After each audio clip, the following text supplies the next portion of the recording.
Ligtas na sa peligro at makakauwi na sa bansa ang isang OFW sa Hong Kong na dinapuan ng pambihirang sakit na kung tawagin ay flesh-eating disease.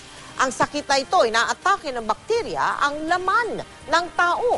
Saan nga ba nakukuha ang sakit na ito at paano maiiwasan? Nakatutok si Lay Alves. Exclusive.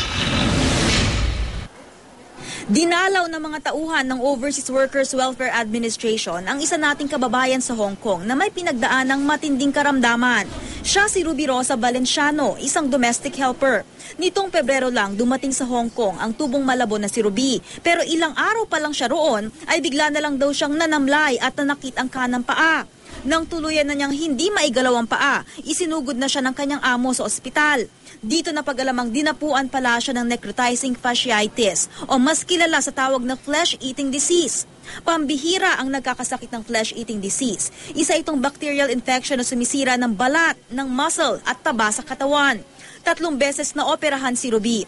Kasama na rito ang pagkasagawa ng skin grafting matapos kumalat sa kanyang hita ang bakterya. Ngayon, ligtas na sa peligro si Ruby at inaasikaso na rin ng OWA ang pag-uwi niya sa bansa. Sabi nila, wag ko na lang daw po tingnan. Sabi nila gano'n. Kasi hindi ko magugustuhan. Sabi ko, ano man yan, halaga po ngayon. Agosto nung nakarang taon, isang OFW rin sa Hong Kong ang dinapuan ng flesh-eating disease. Kinailangang putulin ang paa ni Ronald Ancheta para raw hindi kumalat ang bakterya.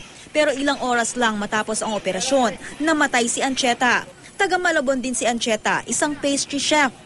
Ayon sa Department of Health, nakukuha ang sakit na ito kapag may sugat ang pasyente.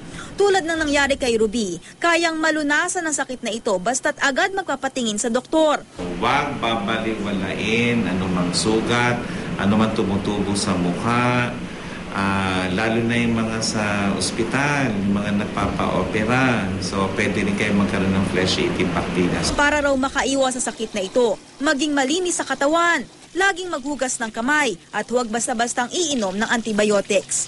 Lay Alves, Nakatutok, 24 Oras.